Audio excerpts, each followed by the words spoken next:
ప్రభునందు ప్రేమన దేవుని బిడ్డలందరికీ శుభాభివందనాలు తెలియజేస్తున్నాను. ఆయుష ఆరోగ్యాన్ని ఇచ్చి ఉదయకాలంలో ప్రభును స్తుతించే భాగ్యాన్ని దయచేసిన దేవునికి స్తోత్రం కలుగును గాక. ఒకడు సర్వలోకమును సంపాదించుకొని తన ప్రాణమును పోగొట్టుకొనుట వానికి ఏం ప్రయోజనం? మార్కు సువార్త 8వ అధ్యాయము 36వ వచనం. ప్రార్థన. కృపగలని మా తండ్రి, దయగలిగిన ప్రభా, నీకు వందనాలు, స్తోత్రాలు చెల్లిస్తున్నాను. సర్వలోకమును సంపాదించుకొని ప్రాణం పోగొట్టుకున్నట్టు కంటే కలిగిన దాంతో తృప్తిపడుతూ నెమ్మదిగా సుఖంగా ఈ లోకంలో జీవిస్తూ నిన్ను ఆరాధిస్తూ తుదిస్తూ నీ బిడ్డలు ముందుకు సాగుటకు సహాయం చేయండి. ఎవరికి ఇంకా జ్ఞానం కొదువుగా ఉందో అటు వారి జ్ఞానాన్ని దయచేయండి.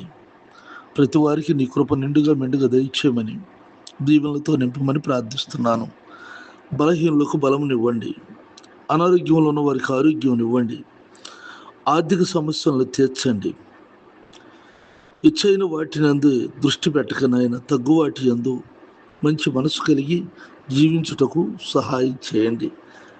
వారు చేస్తున్న ఉద్యోగాల్లో, వ్యాపారాల్లో, వ్యవసాయాల్లో, చేతి పనులను తోడుగుండి సహాయం చేయండి. ఇంట్లో నుండి బయటకు వెళుతున్నా, బయట నుండి ఇంటికి వస్తున్న కాపుదల భద్రతలో ఉంచు. నిత్యం నీ సన్నిధించండి. దురాలోచనలన్నింటిని తొలగించి మంచి ఆలోచన ఇచ్చి నీ కృపలో వర్ధల చేయండి ప్రభా. తండ్రి, 10th క్లాస్ బిడ్డలో పరీక్షలు రాసి గొప్ప విజయాన్ని సాధించారు. అనేక మంది పాస్ అయ్యారు. అందును బట్టి నీకు స్తోత్రాలు, స్తుతులు చెల్లిస్తున్నాం. నీ కృప నుంచి ఉంచారు.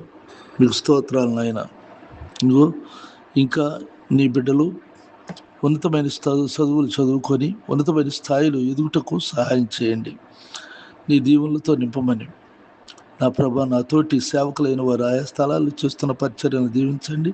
ప్రభా, నీ రాకడ సమీపించుచున్న కొలది నా దేశాన్ని, ప్రజలందరినీ రక్షించమని నీ కృపలో వర్ధల చేసి నడిపించమని యేసునామములో ప్రార్థిస్తున్నాను తండ్రి. ఆమేన్, ఆమేన్. తండ్రి దేవుని ప్రభు యేసుక్రీస్తు వారి కృప, పరిశుద్ధాత్మక సన్నిధి నిత్యం తోడైనగాక. ఆమేన్, ఆమేన్.